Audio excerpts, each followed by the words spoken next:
आप सबका ज्ञान बिहार एडुकेशन पर स्वागत है। रेलवे क्विज 5 में आज हम लोग क्वेश्चन डिस्कस करेंगे और ये जो रेलवे क्विज 5 में आपका 10 क्वेश्चन जो दिया जाता है ये 15 मिनट में आपको बना लेना है। इस तरह का टोटल सीरीज आपका 100 कम से कम लेकर आने वाले हैं और ये 100 सीरीज में अगर आप लोग कंटिन्यूअस बने रहेंगे तो 100% रेलवे में जो भी क्वेश्चन आपसे पूछा जाएगा वो सभी क्वेश्चन आपसे बनेगा, और चाहे ग्रुप डी का हो चाहे एनटीपीसी का हो, और चैप्टर वाइज भी हम आप लोगों को लेकर आने वाले हैं बहुत जल्द। इसलिए आप सभी लोग इस चैनल को शेयर करें। चलिए तो हम लोग स्टार्ट करते हैं। जैसे कि आपका फर्स्ट नंबर क्वेश्चन है, बहुत आसान है, ये सिंपल क्वेश्चन है।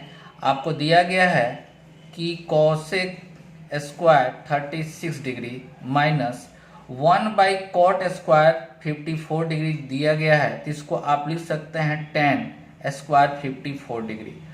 अब आप लोग प्रॉपर्टी पढ़े होंगे कि अगर कोसेक और tan स्क्वायर, कोसेक स्क्वायर और tan स्क्वायर के एंगल का सम अगर 90 डिग्री होगा तो उसका वैल्यू कितना होता है, 1 होता है।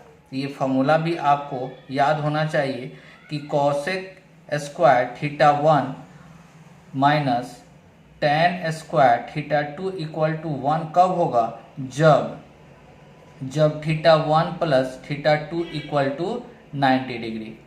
ठीक है, तो ये आपको कंसेप्ट आप लोग पढ़े होंगे। ठीक है, इसी कंसेप्ट पर इसका जल्दी से आपका आंसर दिया जा सकता है। ठीक है, विद इन सेकेंड में क्वेश्चन देखेंगे, आंसर आपका आ जाना चाहिए। चलिए क्वेश्चन नंबर 2 बहुत अच्छा क्वेश्चन है, टाइम एंड वर्क का, और आसान भी है। क्वेश्चन नंबर 2 में आपसे बोला जा रहा है कि बी और सी मिलकर जितना काम करता है ए उतना ही काम कर सकता है। ठीक है, इसका मतलब ये हुआ कि बी प्लस सी और ए ये दोनों का काम क्या है, बराबर है। काम क्या है, बराबर है। बी और सी मिलकर जितना काम करता है उतना ही बराबर आपका काम कर देता है कौन, ए। फिर क्वेश्चन में कहा जा रहा है कि ए और बी मिलकर किसी काम को 9 घंटा 30 मिनट में कर सकता है। ए और बी 9 घंटा 30 मिनट में मतलब 9.5 आवर्स, और सी इसी काम को 38 डेज में, सी 38 डेज में कंप्लीट कर सकता है। ये जो भी है ये क्या है, दिन का रेशियो हम लोग निकालने जा रहे हैं। तो पॉइंट को हटाएंगे तो एक यहाँ पर 0, 19 5 बार में, और 19 से काटेंगे तो 20, ये भी कैंसिल होगा तो 1:4। तो इफिशियंसी आपका कितना आ जाएगा, 4:1, 4:1। तो यहाँ पर आपका इफिशियंसी ए बी और सी का टोटल इफिशियंसी कितना है, 5 है, और ए बी सी का टोटल इफिशियंसी अगर लेकर चलेंगे तो क्या है, 2 है। जबकि आप लोग पढ़े होंगे कि ये 3 है, ए बी सी है तो इफिशियंसी 5, ए बी सी ये भी 3 है तो इफिशियंसी 2। तो इसको इक्वल होना चाहिए, इक्वल है, नहीं है, इसलिए इक्वल बनाएंगे। तो इक्वल बनाने के लिए हम लोग क्या करेंगे, यहाँ पर 5 है तो इससे 5 से मल्टीप्लाई, और इसको 2 से मल्टीप्लाई, तो 2 से मल्टीप्लाई 8 और 2 हुआ, और 5 से मल्टीप्लाई 5:5। तो आप निकाल सकते हैं ए बी सी का एफिशिएंसी आपका निकल गया। तो सी का एफिशिएंसी देखा जाए तो कितना है, 2 है, ए का एफिशिएंसी 5 है। तो टोटल एफिशिएंसी कितना हुआ था, यहाँ पर भी 10 यहाँ पर भी 10, तो 2 और 5 और 2 कितना हो गया, 7। तो बचा कितना आपका, तो 3। बी का एफिशिएंसी कितना, 3। तो क्वेश्चन में आपसे पूछा जा रहा है कि बी अकेले कितने घंटे में 3 गुना काम समाप्त करेंगे। ठीक है, तो बी के लिए आपसे पूछा गया है। तो बी के लिए आपको यहाँ पर दिया गया है कि अगर यहाँ पर सिंगल जो दिया गया है सी के लिए, सी कितना दिन में समाप्त कर सकता है, तो सी 38 डेज में समाप्त कर सकता है। तो 2 इफिशियंसी, सी का कितना है, 2 इफिशियंसी से 38, तो 1 इफिशियंसी से 38 इंटू 2। तो आपसे क्वेश्चन में पूछा जा रहा है सी का, तो सी का एफिशिएंसी आपका कितना, तो 3 है, तो 38 इंटू 2/3। लेकिन कितना गुनी, तो 3 गुनी, इसलिए 3 गुनी, इसलिए आपका फाइनल आंसर जो आएगा इसमें 3 से मल्टीप्लाई करेंगे, क्योंकि वर्क आपका क्या हो रहा है 3 गुनी हो रही है, इसलिए आपको 3 से मल्टीप्लाई, तो 3 3 कैंसिल हो गया, तो मल्टीप्लाई करेंगे तो 76 हुआ। 76 डेज में समाप्त कर देगा कौन, तो बी। अकेले काम को कितना, बी अकेले काम को 36 डेज में समाप्त कर सकता है, जो कि ऑप्शन कौन सा, बी आपका बिल्कुल सही है। क्वेश्चन नंबर आपका 3 भी बहुत आसान क्वेश्चन है, सिर्फ समझना है। इसमें कहा जा रहा है कि एक कक्षा में किसी दिन 5% छात्र अनुपस्थित है। अनुपस्थित छात्र कितना है, 5%। अनुपस्थित छात्र है 5%, तो उपस्थित छात्र कितना होगा, उपस्थित छात्र कितना हो जाएगा, तो 100 माइनस 5% मतलब 95% होगा।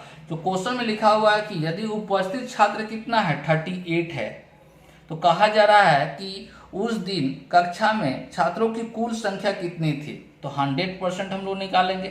तो 38 इंटू 100 बाई 95, तो 5 से काटेंगे तो 20 होगा, और यहाँ पर 19 होगा, ये 2 से काट देंगे तो कितना आ गया, 40। ठीक है। अब देखिए प्रोसेस से, ये तो प्रोसेस है, ये आपका प्रोसेस है, थोड़ा सा समय लगा, लेकिन फ्रैक्शन से बनाएंगे तो बहुत इजी बनेगा। अनुपस्थित कितना, 5%। 5% का मतलब आपको याद होगा कितना, 1/20 होगा। तो 20 अगर है, 20 में से एक अनुपस्थित है, तो कितना परसेंट में है, उपस्थित कितना है, 19 है। अब क्वेश्चन में कहा जा रहा कितना, 38, तो कितना से गुना है, 2 से, तो ये भी कितना से गुना हो जाएगा, 2 से, मतलब 40। आप डायरेक्ट आंसर दे सकते हैं। तो ये फ्रैक्शन मेथड है, इसको अगर याद अगर आप रखते हैं, फ्रैक्शन से बनाते हैं, तो बहुत आसान तरीका से बनेगा। चलिए next question. Next question 4 number है, ये सिंप्लीफिकेशन करना है।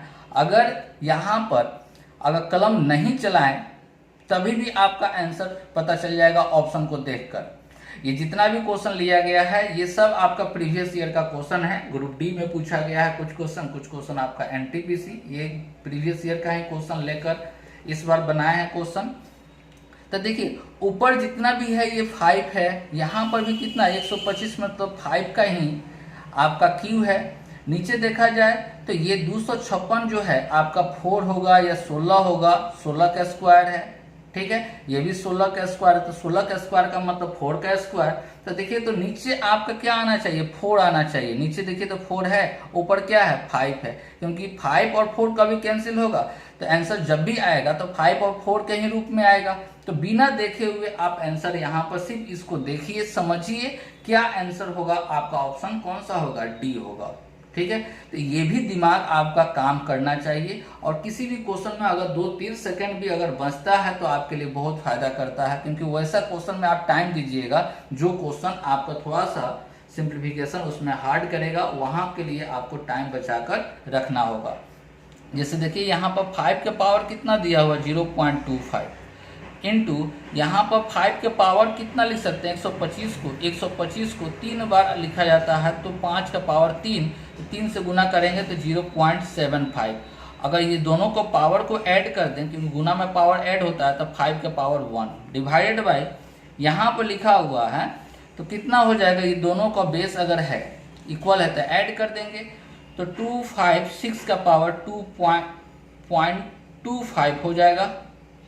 अगर इसको अगर देखा जाए तो ये 4 का पावर 1, 4 का पावर 4 है, 4 का पावर 256 क्या है 4 का पावर 4 इंटू 0.25, तो इसको मल्टीप्लाई करेंगे तो कितना आ जाएगा 4 का पावर 1, 100 आएगा। 100 का पावर 100 जैसे लिखकर उसके बाद में क्या देना, 2 डिजिट के बाद पॉइंट देना है, तो 1 आएगा, तो बटा में क्या आ गया आपका 4 आ गया, तो यही आपका क्या हो गया आंसर हो गया। नेक्स्ट क्वेश्चन, क्वेश्चन नंबर आपका 5 भी आपका प्रीवियस ईयर 20/9/2018 का ग्रुप डी का क्वेश्चन है। ये देखिए कितना आसान क्वेश्चन है कि 15,000 रुपये की धनराशि पर 5 वर्ष में 45 रुपया का साधारण ब्याज प्राप्त होता है, तो ब्याज की दर ज्ञात करना है, दर आपको निकालना है। तो फॉर्मूला से भी बना सकते हैं या जनरल तरीका से भी अगर सोच कर भी बना सकते हैं।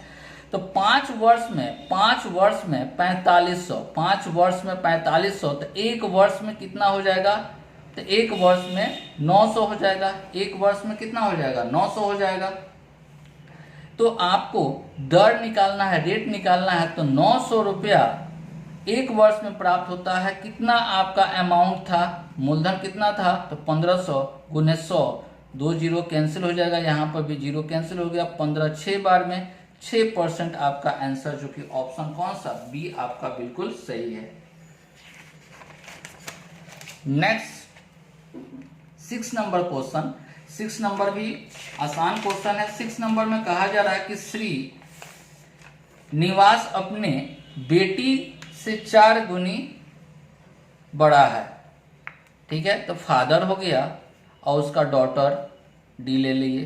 तो ये 1 है, तो ये कितना? 4 गुनी है। ये वर्तमान में लिखा हुआ है, प्रेजेंट में लिखा हुआ है। ठीक है, 5 साल पहले श्रीनिवास उस समय उनकी बेटी की आयु से 9 गुनी बड़ी थी।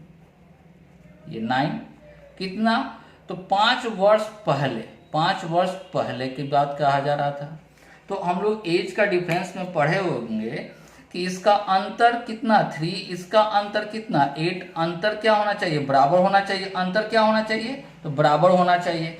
इसलिए यहाँ पर हम लोग 8 दिया गया है, यहाँ पर 3 दिया हुआ, तो बराबर है नहीं। इसको मल्टीप्लाई 3 से, इसको कितना से? 8 से मल्टीप्लाई करेंगे। तो फादर और डॉटर का 8 से मल्टीप्लाई करेंगे तो 32 हो गया।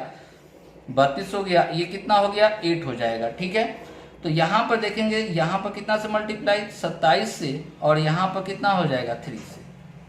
अब देखिए यहाँ पर अंतर कितना है? 5। यहाँ पर भी अंतर कितना? 5। अब 5 वर्ष का ही बात किया गया है, तो डाटा क्या है? बैलेंस है। तो क्वेश्चन में पूछा जा रहा है कि उनकी बेटी के वर्तमान आयु ज्ञात करें। तो बेटी के वर्तमान आयु कितना? 8 वर्ष।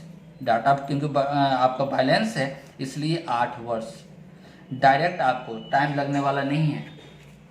नेक्स्ट क्वेश्चन, क्वेश्चन नंबर 7 में कहा जा रहा है निम्नलिखित श्रेणी में अगला पद क्या होगा?